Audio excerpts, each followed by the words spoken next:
There was something else that we wanted to talk about that we have, because we hadn't recorded in a few weeks, we hadn't had a chance to speak on it. But Kathleen Kennedy, first it came out, it was reported that she was leaving Star Wars by the end of the year. She was retiring. She wasn't going to be there any longer. And then on either the next day or a couple days later, Kathleen Kennedy spoke to Deadline, and she was like, "Hey, wait a minute, I'm gonna die, but before I ever retire, I will always be producing movies." She's producing the Sean Levy movie. She's producing Mandalorian and Grogu, so she's going to continue on after this. But I think, how much of that, Kevin, do you think was spin of like that was a plan that they didn't Disney wanted to get ahead of and say we wanted to report it because it wasn't a press conference, it wasn't like a Disney Plus D23 event. It was just Puck News coming out and saying, "Hey, she's retiring. Everybody, look, Kathleen Kennedy's retiring." What did you think about that when you saw that? Well, so I'm one of those people where, like, I read the whole story. I don't read like the headline Just or the headline. the lead and things like that. So the Variety story that initially dropped was incorrect in that it said that she was retiring from film and TV, and that she was leaving Lucasfilm. Where I think the Variety story got it right, and the Deadline story and the interview with her directly sort of helped clarify some of the details, is she isn't going to retire from film industry, which I never believed that she would. I mean, she is a legacy person within Hollywood. She's very well respected. Um, and I'm sure she has passion projects that she's always wanted to pursue that now she, will have the ability to do so. But what the article did say, that I thought was interesting, is that she has had ongoing discussions with Disney's executives like Bob Iger and Alan Bergman around succession planning at Lucasfilm. And that those conversations have been, quote, in progress for some time, um, but that it doesn't indicate like an immediate exit. To your point, she's still going to be executive producer on Mandalorian and Grogu, the Sean Levy film, um, and so, and then I think where the spin comes in is more of the addressing the external dislike of her and her management of Lucasfilm since the day Disney bought it, saying that there's no internal chaos, there's no external pressure to leave, and that they have a clear and well considered plan. Um, so that I think is a little bit of the political spin on it. I mean, there is external pressure. There can't be. Whether they want to acknowledge it or not, we all know in this community that we live in, with other fans and other podcasters and influencers within the Star Wars community, it is, I don't know what the percentage is. I think it's 80-20. I think 80% of the fans don't want her, anymore making those decisions. I think there's 20% that don't really care. And maybe it's not that they don't care. Maybe it's 20% that are like, it doesn't matter. It's not Lucas. It's Disney owns it. It's still going to suck no matter who's in the chair. So I think there's always going to be that kind of reaction to it. I have, not to keep going on this, but like I have a tremendous amount of respect for her. We all, if you've watched any of the documentaries about Star Wars, I mean, she was there in '77. Well, prior to the making of the '77 movie, A New Hope, and like she was part of that team. She was a woman in a man's world. She's broken the glass ceiling in Hollywood. She's one of the most famous executive producers in Hollywood. Her skill is unparalleled. I mean, when you hear her name, you think of a few other female producers, Laura Schuler Donner, is the other one that comes to mind. Um, and so she is somebody that you shouldn't disrespect simply because you don't like how she's handled Star Wars. Um, we don't know what's going on inside the business, and it's a business, and like it or not, Disney bought the property, it's theirs, and they can do what they want with it. As hard as that is for everybody to admit in the world, as hard as that is for them, for any of us fans to have to acknowledge, it's the truth, it's the fact. And, she's the person that's probably in some way tethering between what's right, what's wrong, what George envisioned, what Disney wants, making shareholders happen. Who, if any of us, would want that job?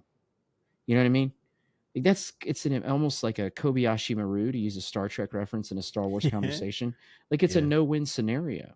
And so Hmm. I think it's one of those where it's like I have respect for her because I think she's in an impossible situation to be successful, whether it be internally with the shareholders or whether it be externally with, the fans. And I don't think the person who's going to take her spot is gonna do any worse or any better. I think they're going to be in the same boat, you know. So Yeah. to point the question back at you, since everybody's asking this, who do you think is going to be the heir apparent once they announce, her official departure from Lucasfilm and who the successor is going to be? Um, I have some ideas, but I want to hear your thoughts first. Right now, I'm kind of heavily leaning on John Favreau, Dave Filoni. Like that's my first instinct when it comes to it because they have the history. I don't Mm-hmm. know if they just want someone that has no experience with Star Wars, just a business person, almost like the Peter Safran over at DC or Warner Brothers, just to handle Yeah. the business side and not have a creative type. And um, they've been kind of lacking that Kevin Feige type figure. And I think Kathleen Kennedy, like you made a great point, she's had the shoulder and the responsibility of all of these eyes and the pressure. If everything is not a home run, if everything doesn't make $1 billion, then it's Kathleen Kennedy's fault. Every movie that fails, every TV show that goes down is because of Kathleen Kennedy. And I feel like she's an easy scapegoat and target.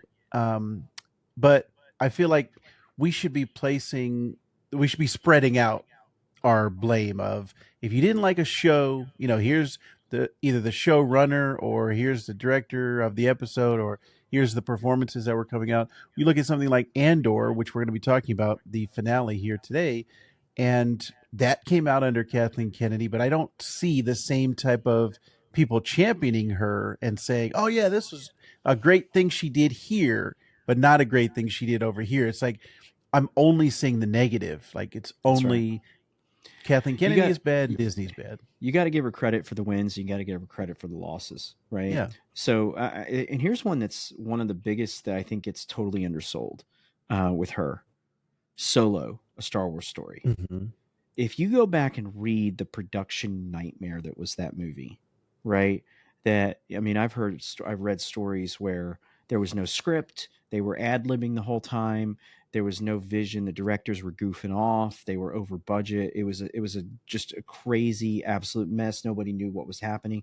She stepped in as an executive producer and said, we're reeling this in." She brought in Ron Howard. She fired the what was it, Phil Lord and Chris Miller, Chris the Miller.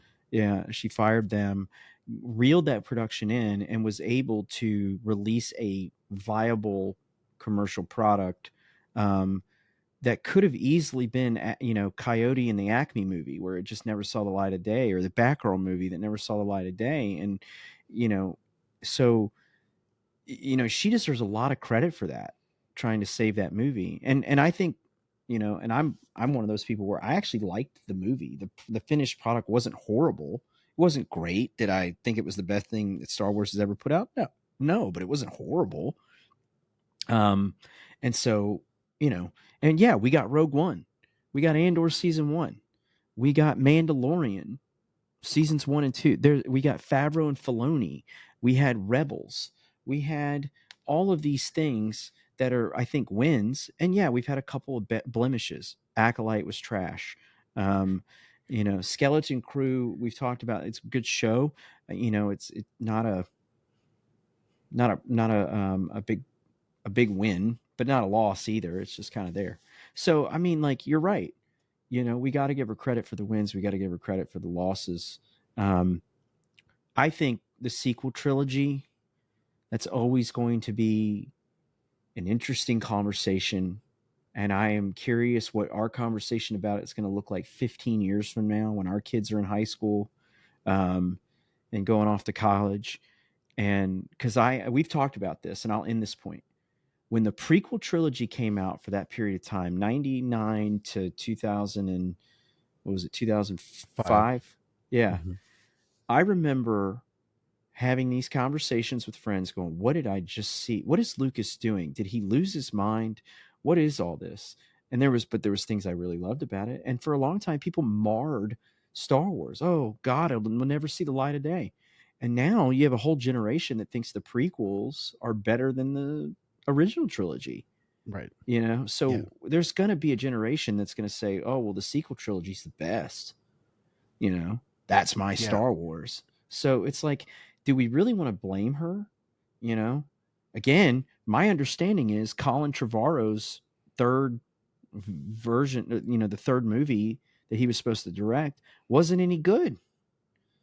Now I think the script is out online or there's portions of it and things like that. And some people may disagree, but it's like she made the decision, hey, I'm bringing JJ back, and he's got a tall task. He's going to have to reverse everything Ryan did, fix all this kind of stuff. Again, difficult decision.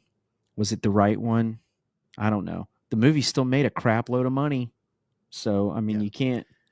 So anyway, I'm rambling. Rev Kev is on a tangent, but I just think that we got to give her a little bit of the benefit of the doubt. I'm not trying to take that reverse spin. I'm very critical of some of the things she's done, and I don't like the fact that we don't have like a clear vision of where Star Wars is going and how all these things connect. I'm hoping maybe we have Celebration coming up. Maybe we'll get some of these details more. Maybe they'll announce a successor there. Um, I'm going to answer my own question. I don't. We know it's not Gilroy. He's actually publicly come out and said that he's done with Star Wars after Andor season 2. And then there's the Filoni Favreau combo that feels right. We've already seen they made moves to make him head creative officer, or whatever that role is, chief Mm-hmm. creative guy. And I'm just hoping it's not a Jeff Johns situation with the original DC studios where it was just like a figurehead position and it like didn't Mm-hmm. mean anything. Right. I think Favreau has significant executive producer experience to where he can help on the business side, but still also he lends a lot of creative, um, acumen to the conversation. Um, I just my question is the Favreau. Is that really what he wants as the next step in his career? Is to be Right. more of a businessman? But you know what? He's one of the godfathers of the MCU. I mean, him and Feige, they were there from the get go. He was executive producer on that Phase One movies. So if anybody knows how to do what Feige does, Favreau might be the guy.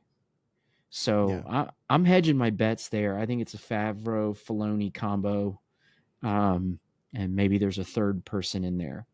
I don't Yeah. know. Well, let's hear from our audience. Let us know in the comments, who do you want to be the next steward of Star Wars for the future and beyond?